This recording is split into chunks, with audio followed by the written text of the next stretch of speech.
Komnas HAM juga menyatakan bahwa eskalasi terjadi ketika suatu proyek dimasukkan ke dalam proyek strategis nasional.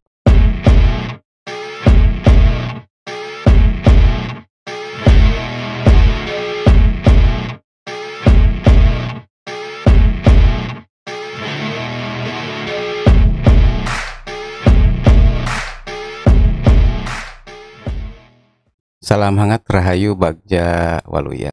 Nggak punya uang, tapi sehat, lebih baik ketimbang tidak punya uang dan sakit. Sekarang tuh isu-isu banyak sebetulnya ya, tetapi ada kalangan yang memandang biasa-biasa saja. Ada juga yang memandang ya mengejutkan gitu. Ini ada pilihan kata yang sekarang sedang mencuat nih. Pertama, memiting, kemudian menampar, mencekik, dan baru-baru ini mengosongkan, menggeser gitu. Lagi rame itu pilihan kata itu. Tapi orang ada yang memandang ya isu itu biasa-biasa saja gitu. Ada juga yang memandang serius gitu ya. Yang jelas ini tugasnya pakar bahasa nih untuk melakukan kajian gitu ya. Kajian sosiolinguistik gitu. Konteksnya gitu ya. Termasuk ini nih yang ya salah satunya itu. Salah satunya mengosongkan, menggeser, memindahkan kan gitu ya. Seperti yang diungkapkan oleh Menteri Investasi Bahlil Lahadiala. Diklaim bahwa masyarakat di Pulau Rempang setuju untuk digeser sepanjang tidak dipindahkan ke luar pulau itu. Namun sejumlah warga terdampak justru tetap menolak, dipaksa pindah dari kampung mereka saat ini. Beberapa waktu lalu Bahlil mengatakan masyarakat terdampak proyek investasi tahap pertama bukan direlokasi ke Pulau Galang, melainkan akan digeser ke area yang masih ada di dalam Pulau Rempang. Begitu katanya.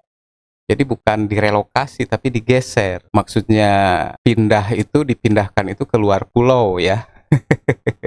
Bahlil juga menyebut bahwa rencana itu telah diteken oleh tokoh masyarakat yang ditemuinya ketika berkunjung ke Pulau Rempang awal pekan lalu. Tetapi bagi Paujiah, warga dari kampung Sembulang Pasir Merah, penolakannya terhadap relokasi atau apa yang kini diistilahkan pemerintah sebagai pergeseran tidak berubah. Digeser itu berarti sama saja harus meninggalkan kampung. Kami semua tidak setuju dipindah atau digeser, kata Paujiah kepada BBC News Indonesia. Aliansi Masyarakat Adat Nusantara Aman mengingatkan pemerintah untuk tidak mengklaim sepihak persetujuan masyarakat tanpa benar-benar mendengarkan aspirasi mereka yang terdampak. Sikap itu dikhawatirkan dapat memicu saling curiga dan konflik horizontal. Direktur Advokasi Kebijakan Hukum dan HAM Aman Muhammad Arman menyatakan, klaim-klaim semacam itu berulang kali menjadi taktik penguasaan lahan untuk proyek strategis nasional.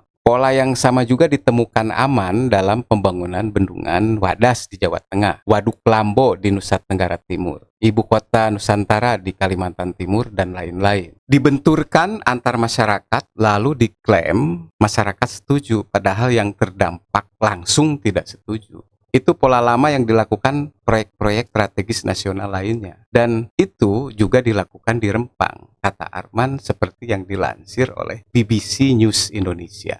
Paujiah adalah salah satu warga yang berharap bisa menyuarakan penolakannya secara langsung ketika Bahlil mengunjungi Pulau Rempang pada Senin lalu. Kami, ibu-ibu datang untuk menyampaikan penolakan. Tapi 1 menit pun saya tidak diberi kesempatan ngomong. Dibilang pesawat sudah mau berangkat. Tahu-tahu mereka singgah ke sebuah hotel. Di situ dibikin kesepakatan, kata Paujiah. Dalam kunjungan itu, Bahlil memang berdialog dengan perwakilan kekerabatan masyarakat adat tempatan Keramat. Dia lalu berbicara di hadapan warga yang berkumpul di Kampung Pantai Melayu pada Senin, 18 September lalu. Di situ, Bahlil mengaku ada usulan masyarakat agar mereka tidak dipindahkan ke luar Pulau Rempang. Dari 16 kampung tua yang awalnya hendak direlokasi pun akan ada 4 kampung yang diprioritaskan untuk dibangun pada tahap awal. Tetapi Paujiah merasa tak puas dengan apa yang diutarakan Bahlil dan ingin menyuarakan aspirasinya. Nggak bisa ngomong saya, nggak dikasih kesempatan. Apa memang tidak mau mendengar suara masyarakat? Nggak tahulah, katanya.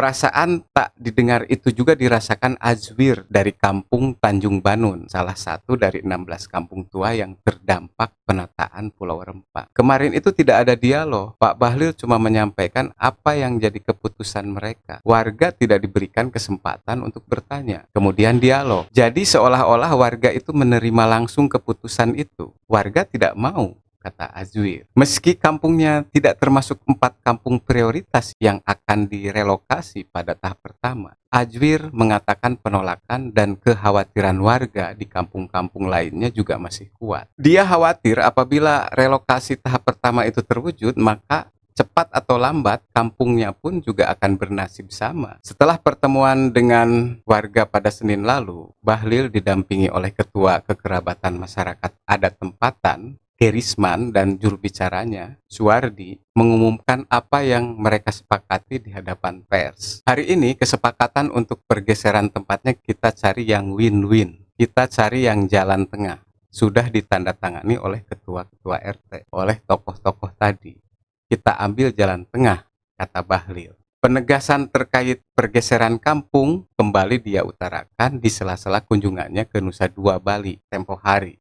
Dia juga kembali menekankan bahwa masyarakat setuju atas itu. Jadi kita geser kampung mereka, yang beberapa kampung itu kita geser ke satu kampung, tapi masih di Rempang. Dan setuju, mereka sudah taken tuturnya. Esok harinya, secara terpisah di Jakarta pada Selasa 19 September, giliran Menteri Koordinator Bidang Maritim dan Investasi Luhut Binsar Panjaitan yang mengatakan masyarakat Pulau Rempang pada umumnya mau untuk direlokasi. Karena kalau kita identifikasi, rakyat itu pada umumnya mau, mereka mau, tidak ada masalah, kata Luhut, seperti yang dikutip Tempo.co. Menurut Luhut, pendekatan yang sebelumnya dilakukan terhadap masyarakat kurang pas, dan pemerintah tengah mengupayakan pendekatan yang lebih baik. Dia juga mengatakan berdasarkan pengalamannya menangani pembebasan lahan, dia tidak menemukan masalah apabila diidentifikasi secara menyeluruh. Karena kalau relokasi ada yang mau dikasih rumah, pekerjaan, sekolahnya, dan sebagainya, ada juga yang mau uang saja, cash, tunai, kata Luhut. Luhut juga menyinggung soal provokator yang dia sebut pasti ada dalam pembebasan lahan. Itu maksudnya provokator yang kita pisah-pisahkan. Saya kira nggak ada masalah, kata Luhut. Selain itu, Badan Pengusahaan Kawasan Perdagangan Bebas dan Pelabuhan Bebas Batam atau BP Batam mengklaim sudah lebih dari 100 kepala keluarga yang mendaftar untuk direlokasi. Lebih dari 100. Maaf, kami tidak bisa memberikan angka pastinya karena menjaga privasi para pendaftar, kata Kepala Biro Humas, Promosi dan Protokol BP Batam, Arya Stuti Sirait, seperti dikutip kantor berita Antara. Selain itu, mereka juga memperpanjang masa pendaftaran relokasi warga Rempang tahap pertama hingga 28 September 2023. Nah, Fauziah membantah klaim-klaim itu. Kami kompak tidak mau pindah, katanya. Keluarganya telah tinggal turun-temurun selama 6 generasi di Pulau Rempang. Ini bukan masalah ganti untung, ganti rugi, tapi ini marwah. Kenangan kami di sini,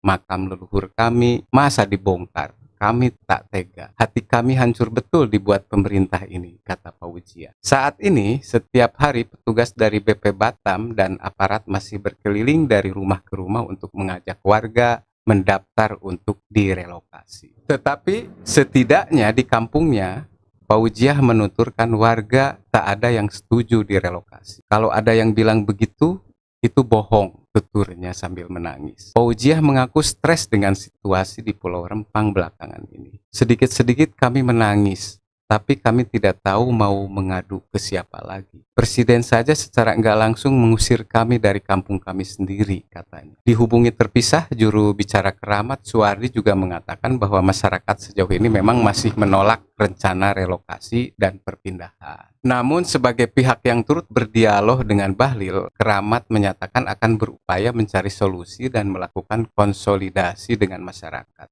Kalau masyarakat menolak, itu kan keputusan mereka, kata Suwardi. Keramat dalam hal ini memfasilitasi beberapa pertemuan. Terus kita sampaikan kepada warga. Setelah itu, nanti akan kami sampaikan, laporkan kepada kementerian, ujarnya. Arman dari Aman mengatakan pernyataan Bahlil soal pergeseran kampung adalah permainan kata-kata yang tidak bisa menghilangkan fakta bahwa masyarakat dipaksa untuk pindah. Pergeseran itu sama saja. Yang terjadi itu pemindahan secara paksa. Masyarakat adat Rempang tidak diberi pilihan, kecuali harus pindah. Seharusnya sebelum relokasi ditunjuk menjadi proyek strategi nasional, dikonsultasikan dulu dengan warganya dulu. Setuju tidak lahannya dilepas? Ini kan tidak ditunjuk dulu, baru ditanya ke warga. Itu namanya dipaksa supaya mau. Arman menuturkan pemerintah semestinya menghormati eksistensi mereka berdasarkan hukum adat. Apalagi masyarakat adat tempatan disebut telah menempati Pulau Rempang sejak 1834. Sementara itu, Ombudsman RI justru menemukan ada potensi maladministrasi oleh BP Batam dan pemerintah Kota Batam terkait rencana relokasi warga kampung-kampung tua di Pulau Rempang. Anggota Ombudsman RI Johannes Wijiantoro mengatakan BP Batam telah mencadangkan alokasi lahan Pulau Rempang sekitar 16.500 hektar untuk kawasan industri, perdagangan, hingga wisata. Namun Johannes menilai pencadangan alokasi lahan itu tidak sesuai ketentuan karena Kementerian Agraria dan Tata Ruang belum mengeluarkan sertifikat hak pengelolaan lahan atau HPL kepada BP Batam. Penerbitan HPL harus sesuai dengan mekanisme yang berlaku.